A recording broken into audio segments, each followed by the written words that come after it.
Amém, glória ao Senhor. Você pode abrir a sua Bíblia comigo em 2 Reis, capítulo 4, no versículo 1. Nós vamos meditar hoje um pouquinho na vida aqui do profeta Eliseu e uma situação especial, um pedido especial de uma viúva. 2 Reis, capítulo 4, no versículo 1, a Bíblia diz: certo dia, a mulher de um dos discípulos dos profetas foi falar a Eliseu: teu servo, meu marido, morreu, e tu sabes que ele temia o Senhor. Mas agora veio um credor que está querendo levar meus 2 filhos como escravos. Então essa história aqui de 2 Reis, onde passa aqui com o profeta e com a viúva, é um relato de uma mulher que está fazendo um pedido de socorro. Eu creio que você já fez um pedido de socorro a alguém, e a Deus principalmente.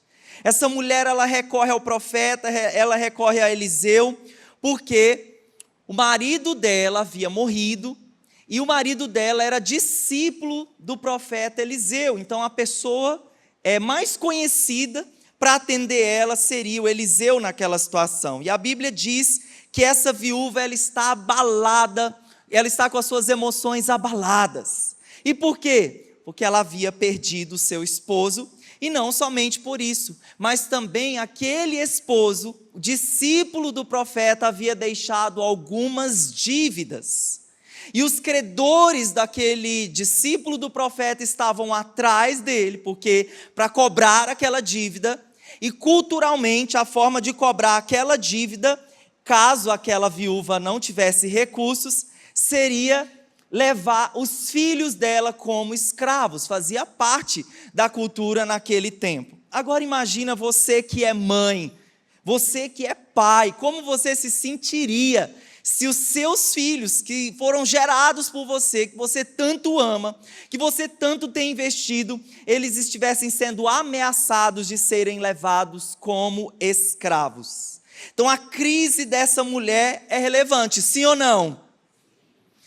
E quando eu estava meditando nesse texto aqui de 2 Reis, nessa história em especial, algo que veio no meu coração foi uma denúncia do Senhor para nós, uma denúncia para o Senhor, principalmente do comportamento desse marido, desse profeta, desse homem que faleceu. Qual era a denúncia aqui feita? Esse homem havia deixado dívidas. Esse homem não conseguiu honrar compromissos que fez com os bancos, os banqueiros, com as pessoas que ele havia pegado dinheiro.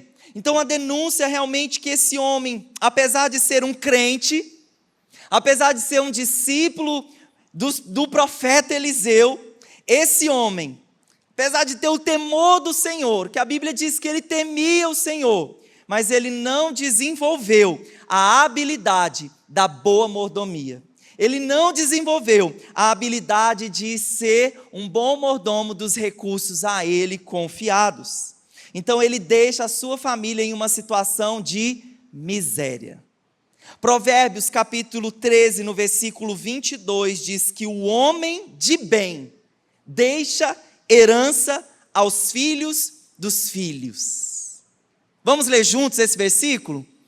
O homem de bem deixa herança aos filhos de seus filhos. Meu Deus, eu não devo deixar só herança para os meus filhos, eu devo deixar algo que toque até os meus netos.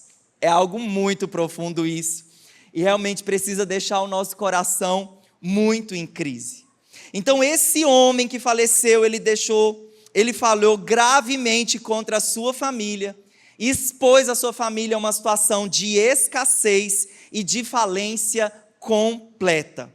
Então nós temos aqui uma viúva, órfãos desassistidos por um pai, por um progenitor que não deixou nada para ela. Então, como eu disse, apesar de ser um homem que temia a Deus, que temia o Senhor, ele deixou a família nessa situação. E quantos crentes, quantos irmãos em Cristo, tão preciosos, tão cheios do temor do Senhor, talvez não estão vivendo assim como essa viúva. O que entra não é suficiente, não há reservas, E por cima de tudo, essas pessoas estão endividadas, elas estão vivendo um tempo de crise financeira. Eu queria mostrar para você a pesquisa que foi realizada em abril desse ano, sobre a questão do endividamento e sobre a questão da inadimplência. Não sei se você sabe, mas endividamento e inadimplência são coisas diferentes. Então, endividamento é quando você toma dinheiro emprestado, né, e tem seu nome amarrado lá, né, com aquela financeira, com aquele banco. Então, você tem uma dívida, pode ser que você esteja com ela controlada no seu orçamento, você tem planos certinho de pagá-la. Já a inadimplência é quando você tem a dívida, mas você, por alguma situação, não está pagando essa dívida. Então, queridos, essa pesquisa, ela fala sobre o aumento na proporção de famílias que estão endividadas e inadimplentes. Então, a pesquisa, né, que foi feita, o PEIC, né, a Pesquisa de Endividamento e Inadimplência do Consumidor, feita pela Confederação Nacional do Comércio, CNC, ele mostrou que o endividamento atingiu 77,6% das famílias no mês de abril desse ano. E a tendência é que a inadimplência, ela é maior do que isso. E outra pesquisa que foi feita pelo Instituto Febraban revela que 4 de 10 brasileiros estão endividados. E nessa matéria que eu encontrei, essa pesquisa, expõe a fala de uma pessoa que está passando por um processo assim, de endividamento e inadimplência. Olha só o coração dessa pessoa. A pessoa afirmou desse jeito: a gente tenta cobrir uma dívida com outra e aí não dá certo isso. Aí você deita, você pensa que vai dormir, aí seu cérebro já começa. Do nada vem a cobrança. E essa dívida? E o aluguel? E o condomínio? Eu não sei o que tem para pagar.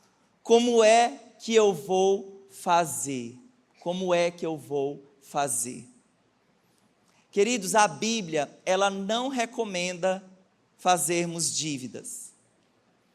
Provérbios capítulo 22, versículo 7 diz: o rico domina sobre o pobre, quem toma emprestado é escravo de quem empresta.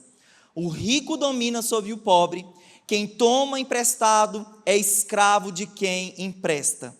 Então, quando nós vemos aqui a descrição dessa pessoa passando por esse estado de endividamento, inadimplência e dizendo: como é que eu vou fazer? Isso retrata muito bem uma pessoa que está escrava de uma situação.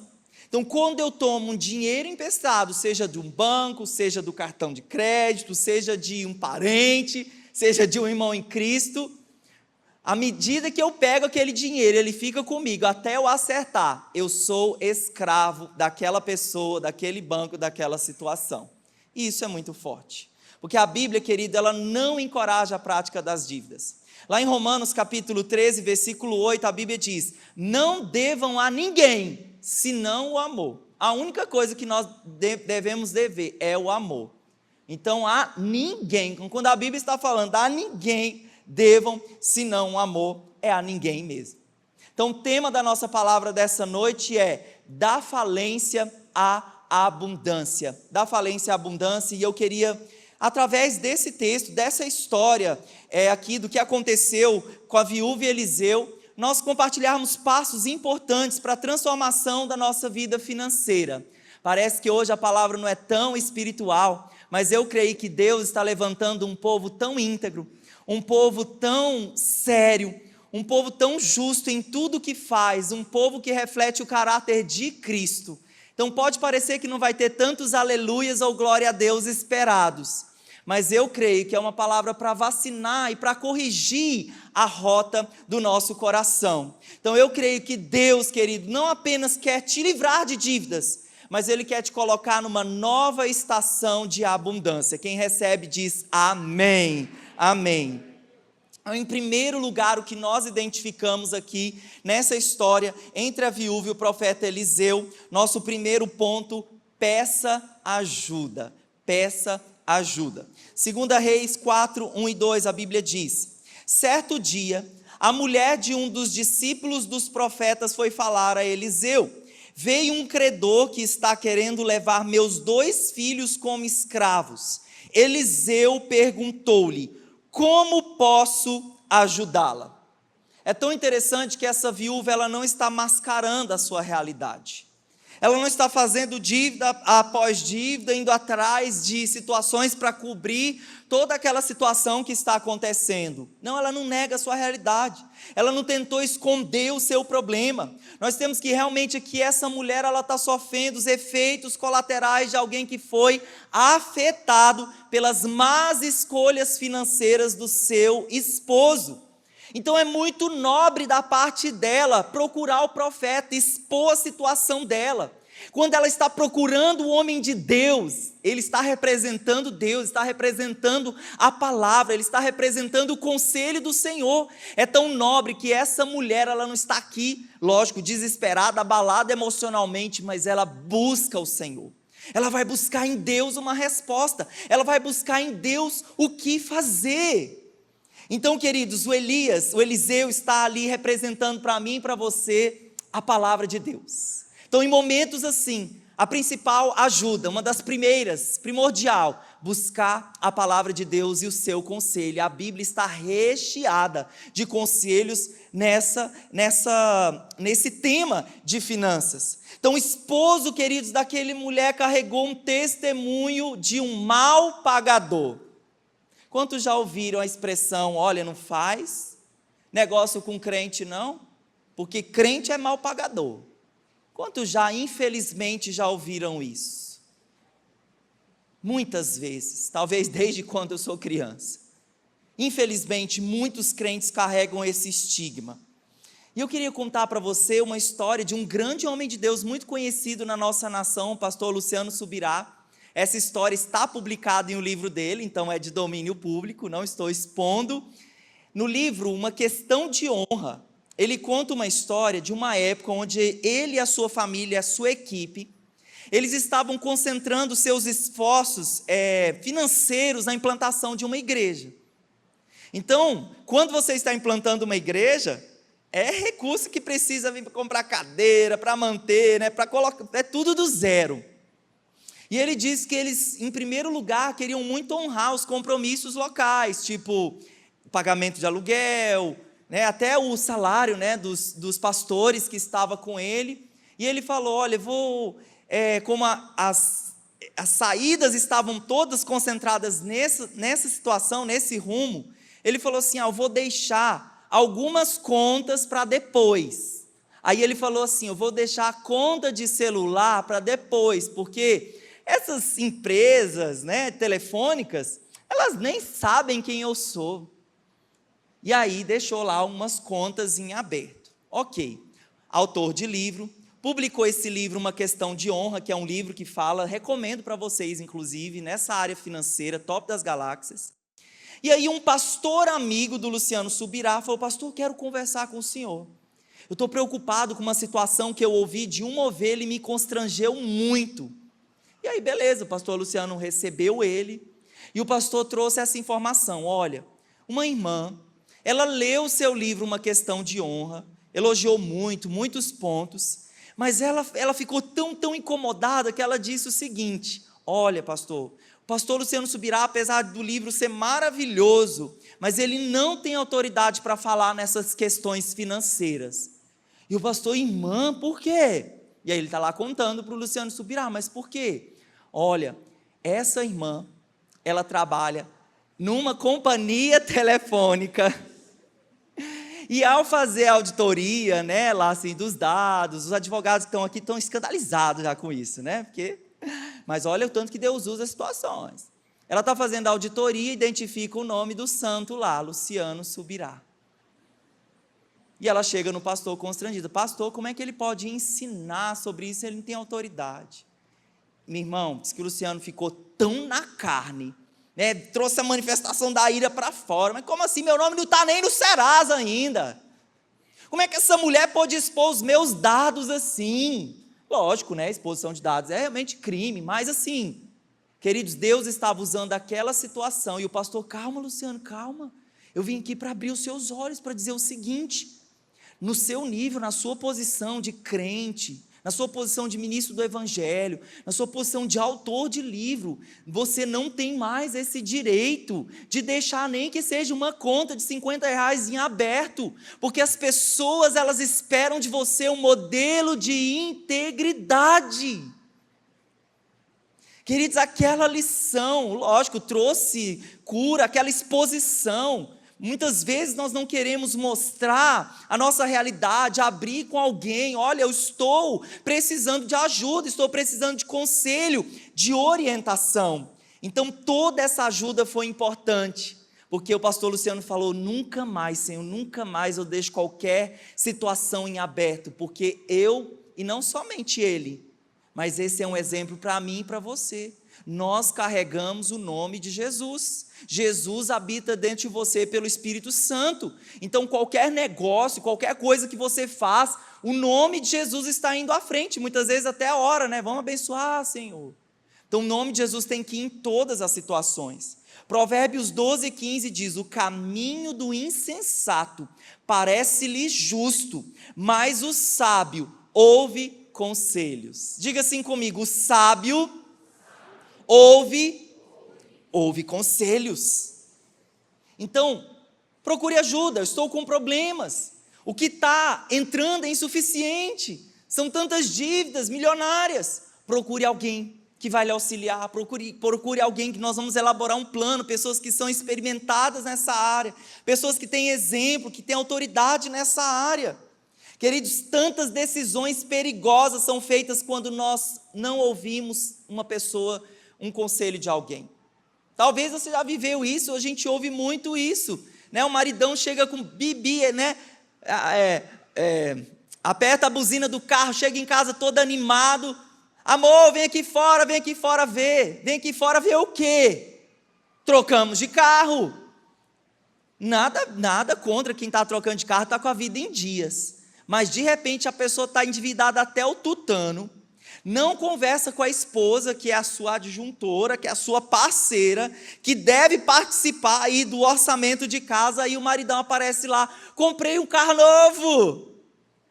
Vai gerar DR, vai gerar discussão no relacionamento.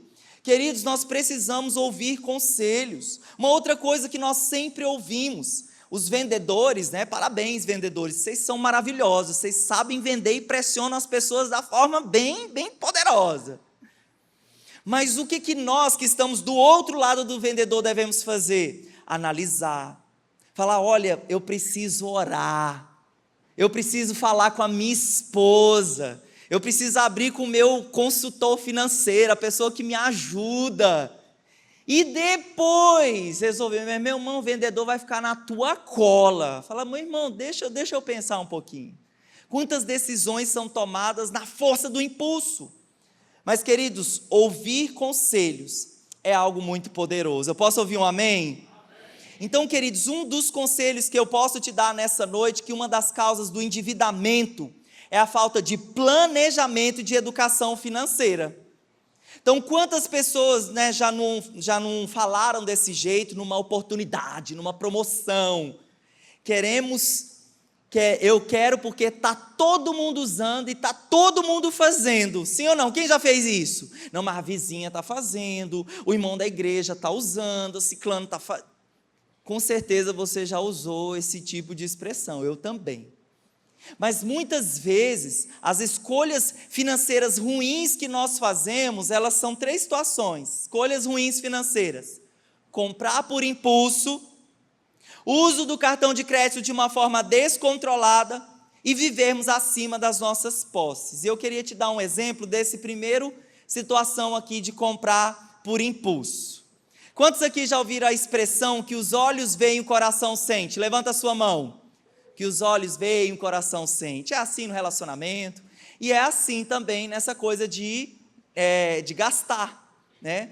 Então eu compartilhei com os irmãos aqui pela manhã, que a Luana estava num grupo de bazar, no WhatsApp. Meu irmão, todo dia tinha proposta, promoção. Falei: meu amor, olha essa roupa, olha esse tênis. Só que nessa época nós estávamos numa reestruturação, num pensamento, num acordo, numa unidade. E eu falei, amor, que os olhos veem, o coração sente. Sai desse grupo agora, em nome de Jesus. Explode essa bomba para lá. Então, queridos, assim, hoje, né, as redes sociais, né, quem está lá cá, o vendedor, está fazendo seu papel muito bem feito. Agora são tantas promoções, são tantas propagandas, então a rede social vai influenciando esse consumismo. Eu vou te dar mais um exemplo sobre isso. O famoso morango do amor. Quantos aqui comeram morango do amor? A Luana comeu, né? Eu não comi porque eu não como açúcar. Quantos aqui não tem vergonha não? Tá tudo bem, não vou te incriminar não. Estava lá na internet, todo mundo querendo o tal do morango do amor, experimentar o negócio. Mas pastor, comprar o morango do amor não vai me endividar. Olha, bem relativo, porque eu estava procurando caixa de morango essa semana, né? Que geralmente era R$7 nessa época do ano, que faz frio lá no sul, e a gente encontra um moranguinho bem barato. Eu encontrei a 12, os irmãos de quem estavam encontrando a 22. Olha só. Mas, pastor, o tal do morango do amor não endivida, beleza, mas amanhã a nova moda pode ser o tênis do amor, depois pode ser o celular do amor, depois pode ser o carro do amor. Então a gente vai comprando por impulso e vai vendo todas as coisas e vai querendo. Está aí o problema, o descontrole, as compras por impulso. Posso ouvir um amém ou não? Então, queridos, por que muitas vezes nós enveredamos nesses caminhos? Porque nós trazemos para a nossa vida financeira questões emocionais. Então, às vezes você viveu em um lar onde não tinha tudo. Eu já ouvi essa história, vou contar ela que não contei de manhã, está descrita no livro Dinheiro Emocional, do Tiago Brunet. E ele conta quando ele era criança, ele via os meninos na escola com os melhores tênis de marca, que era o Quixute na época, que era o melhor. Só que o pai dele não podia dar o Quixute, e ele era filho de 3, né? Então eram 3 filhos, né? Um Quixute dá para um, tinha que dar para outros 2. E ele disse que o sonho da vida dele era ter o tênis da moda. Então o que acontece quando eu tenho condições agora de comprar? É trazer a bagagem emocional toda do passado. Então ele diz que ele começou a comprar tudo do bom, do melhor, trouxe aquele reflexo emocional, não podia antes, agora eu posso. Só que ele diz que ele quebrou 3 vezes, porque ele trouxe toda a bagagem emocional. Queridos, com dinheiro nós devemos agir de uma forma racional. Devemos agir com dinheiro de forma equilibrada e com princípios, porque se nós não agirmos assim, vai ser um grande problema que nós vamos criar para a nossa família e para os nossos filhos, e não vamos deixar nada para os nossos netos, senão uma história ruim. Então olha o que o Moody ele diz, o D.L. Moody: o uso de bens materiais é um teste de caráter. Aqueles que não podem usá-los com sabedoria, não merecem ter responsabilidades espirituais. Eu entendo que o Moody está falando assim, ele está dizendo o seguinte: como alguém pode ensinar, ser autoridade, sentar num discipulado para ensinar alguém a ser equilibrado financeiro, se ele não é? Então é muito sério isso que nós estamos falando, porque tudo que você e eu nós fazemos, nós deixamos exemplo. E essa área financeira é uma área muito espiritual, porque ela abala muito os nossos corações, sim ou não? Né? Você viu lá, tormento na cabeça daquela descrição, não sei o que fazer. Abala muito a nossa vida espiritual. Então, queridos, nós precisamos lidar com os negócios com integridade, com dinheiro de forma íntegra. Nós precisamos lidar nos negócios da maneira de Deus e não da nossa própria maneira, porque da nossa própria maneira muitos já quebraram, muitos estão enrascados. Então, querido, eu falei, né, sobre o Luciano Subirá como modelo de integridade, e eu e você, quando nós não sabemos usar o dinheiro, nós manchamos o nome de Jesus por onde nós passamos. E aí fica essa chacota: olha o crente que não paga, olha o crente, olha o testemunho do crente como é. Queridos, eu e você, nós carregamos o nome mais poderoso do universo. Não manche o nome de Jesus fazendo dívidas, estando tão assim descontrolado. Então você aprendeu aqui sobre o testemunho de Luciano Subirá. Nós voltando aqui na história da viúva. Então essa viúva, ela expõe a situação dela, ela pede ajuda para resolver aquela situação, e é o primeiro passo que eu e você devemos dar: pedir ajuda. Vira para a pessoa que está do seu lado para reforçar o ponto e diga para ela: peça ajuda, peça ajuda, peça ajuda. Peça o conselho na palavra, oração. A proposta é maravilhosa. Joelho no chão. Senhor, dá-me graça, dá-me direção. Fala mesmo para que esse negócio seja completamente assertivo. E a Bíblia, a palavra de Deus e a nuvem de testemunhas que estão ao nosso redor. Em segundo lugar, disponha o que você tem. O que você tem nas suas mãos?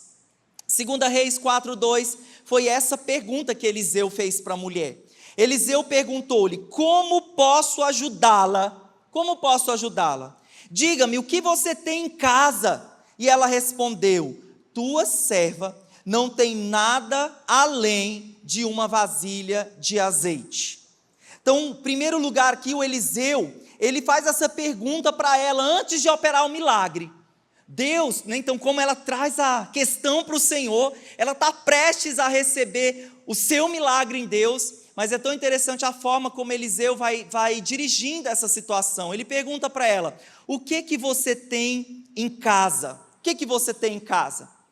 Eu não sei você, né, que de repente já tem abençoado alguém, e eu acho que essa prosperidade que nós tanto ensinamos, que não é para ter só para nós, é ter para dar.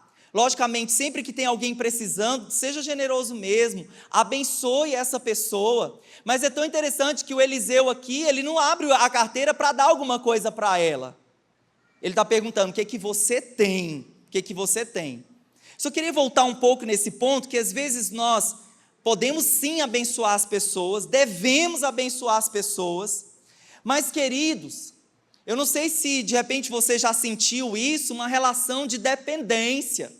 Às vezes você vai lá e empresta um dinheiro, ou dá um dinheiro, que a Bíblia recomenda dar, não é nem emprestar, dá logo para evitar picuinha, que é o tanto de picuinha que a gente lida às vezes com isso, essa questão de ficar emprestando dinheiro, ainda mais para irmão. Então, queridos, qualquer situação aqui, deu a primeira vez, amém, Jesus recebeu. Mas uma relação de dependência é criada, e a pessoa vem de novo: poderia me prestar a mão um pouquinho? Aí você, Aí depois da terceira vez: poderia me prestar um pouquinho?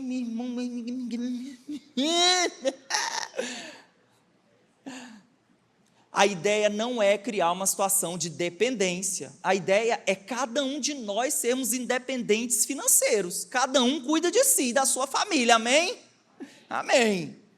Então o profeta aqui, ele não dá dinheiro para ela. Olha que interessante isso, ele pergunta: o que você tem em casa? O que você tem em casa?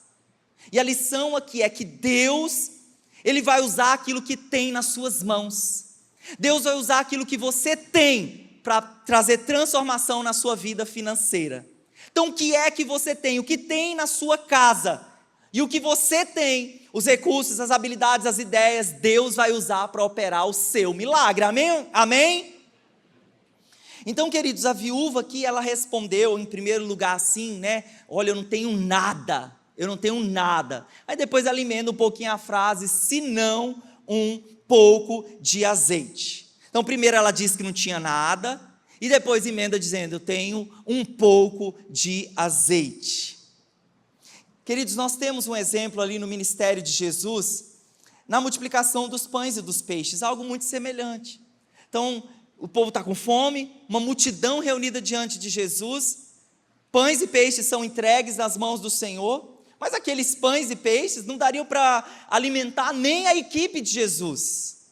Mas quando aquilo é colocado nas mãos certas, quando aquilo é colocado nas mãos do Senhor, a Bíblia diz que Ele multiplica aquela comida, aquele alimento, e uma multidão é saciada, uma multidão é alimentada e ainda sobra. Essa é a mesma situação. Entregue nas mãos do Senhor, entregue nas mãos de Deus. Então o profeta está perguntando: o que é que você tem? e ela diz: eu tenho um pouco de azeite. Então, queridos, nós muitas vezes ficamos mais preocupados com aquilo que nós não temos, do que estarmos focados com o que ainda nós temos. Eu não sei se você já ouviu a expressão popular, enquanto uns choram, outros vendem lenços. Então o que representa isso? Que alguém tinha algo, né? Então tinha uma crise generalizada, né? O povo reclamando, quebrando, em crise, falência, reclamando do governo, da falta de oportunidades, todos lamentando e caindo em lágrimas. E uma pessoa tem uma ideia: já que está todo mundo chorando, eu vou vender lenço, e ficou milionário. Trouxe uma ideia simples, trouxe algo acessível. Então, queridos, muitas vezes nós subestimamos aquilo que nós possuímos. Então, às vezes você ainda tem uma pequena quantidade de dinheiro, um lote, você ainda talvez tem 2 carros na sua garagem, você talvez tenha uma outra casa. Você pode muito bem abdicar dessas coisas que você tem para colocar nas mãos do Senhor, para resolver, às vezes, cálculos que nem o Banco Central consegue te ajudar, talvez.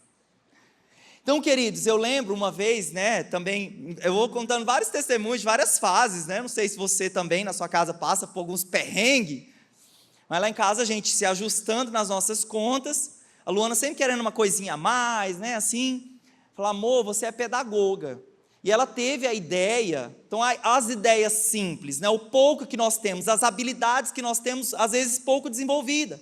Então ela é pedagoga e ela falou assim: amor, que tal eu abri aqui na nossa casa um contraturno, assim, para ajudar crianças na alfabetização? A Luana é muito boa com isso.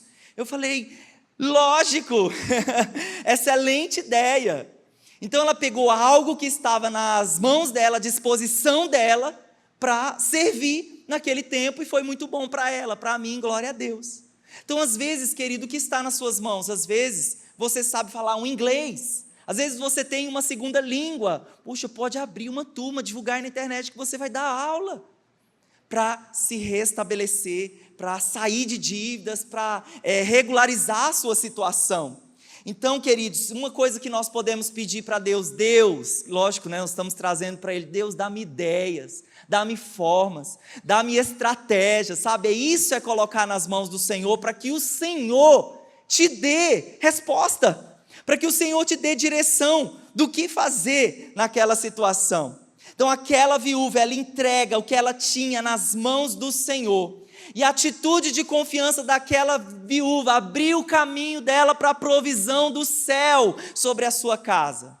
Então, queridos, tudo aquilo que você retém, você perde, mas tudo aquilo que você dá, que você confia ao Senhor, que você entrega ao Senhor, você ganha.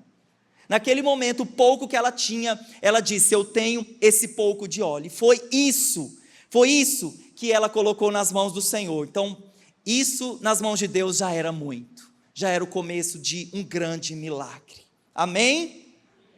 Primeiro lugar, peça ajuda, muito obrigado. Em segundo lugar, disponha o que você tem. E terceiro e último lugar para nós orarmos: coloque a sua fé em ação. Vamos ler juntos o terceiro ponto? Me ajude. Coloque sua fé em ação.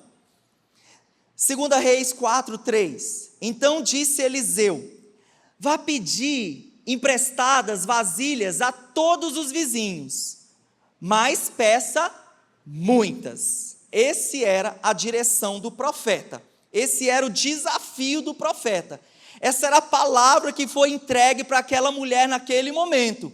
Ele está estimulando ela, em primeiro lugar, a obediência, e ele está estimulando ela a fé. Então ele está dizendo para ela: olha, age em fé. O que Deus vai fazer na sua vida é necessário que você tenha uma ação de fé.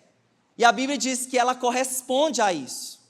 Então vamos supor, nós estamos trabalhando na sua reestruturação financeira, nós estamos falando sobre cortes necessários, nós estamos falando, se possível, corta o outro carro, se possível, reduz algumas despesas.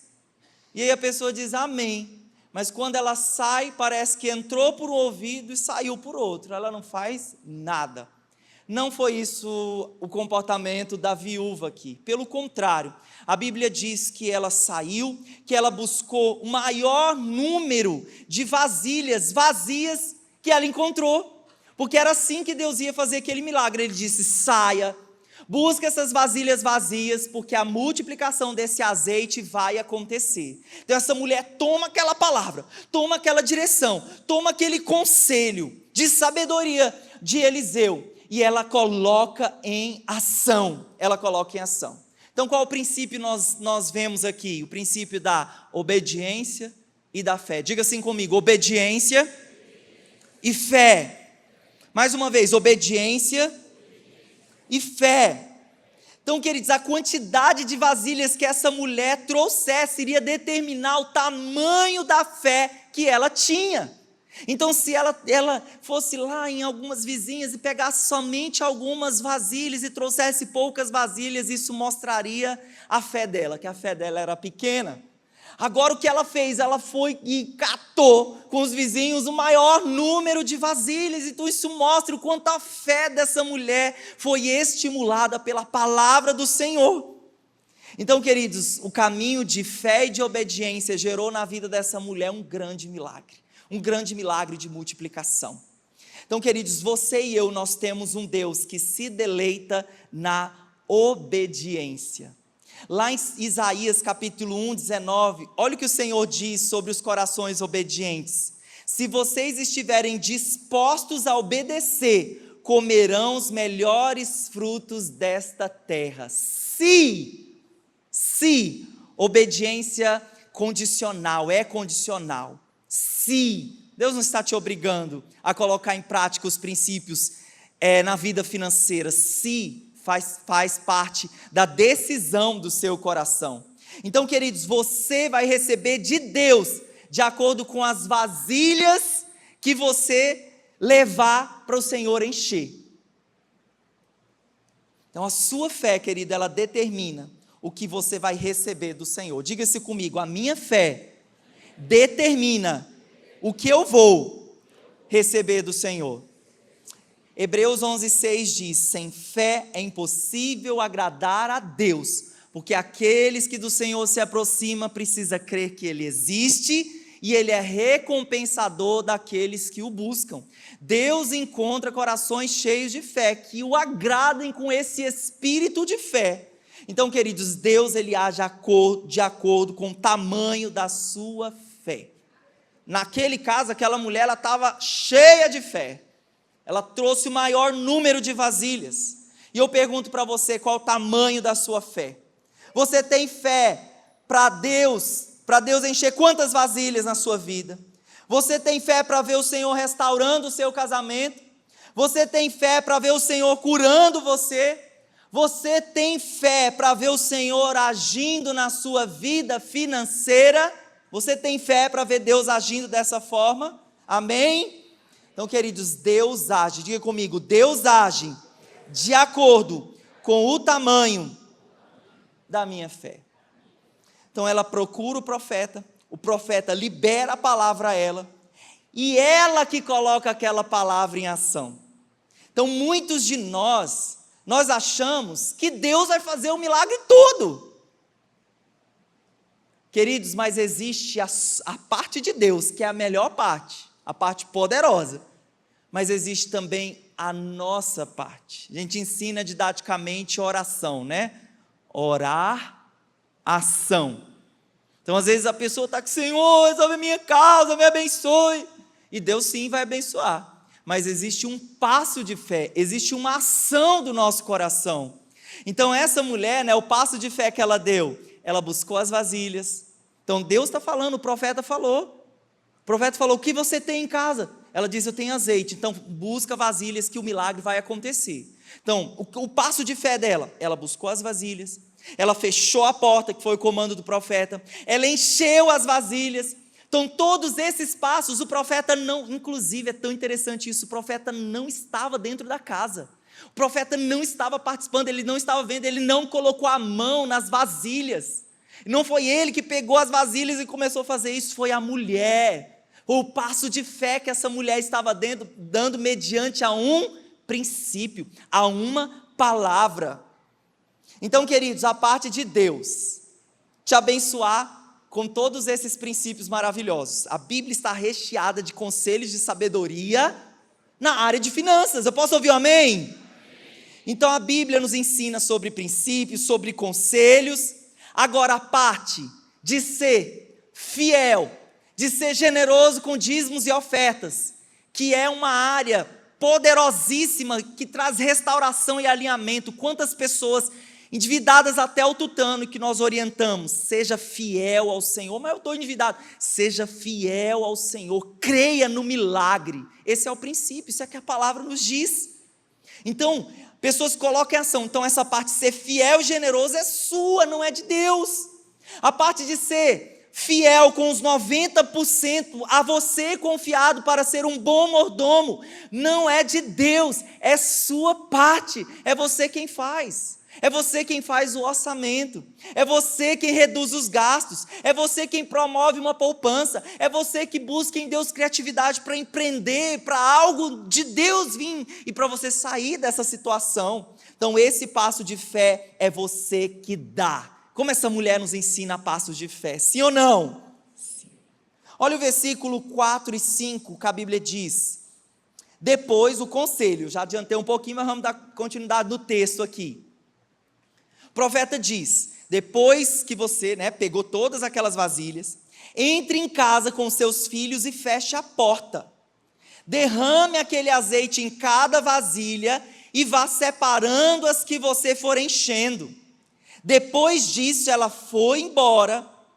Olha o passo de obediência. Ela ouviu e obedeceu. Ouviu e obedeceu. Então ela foi embora, fechou-se em casa com seus filhos e começou a encher as vasilhas que eles lhe traziam. Olha o milagre acontecendo, à medida que essa mulher vai obedecendo.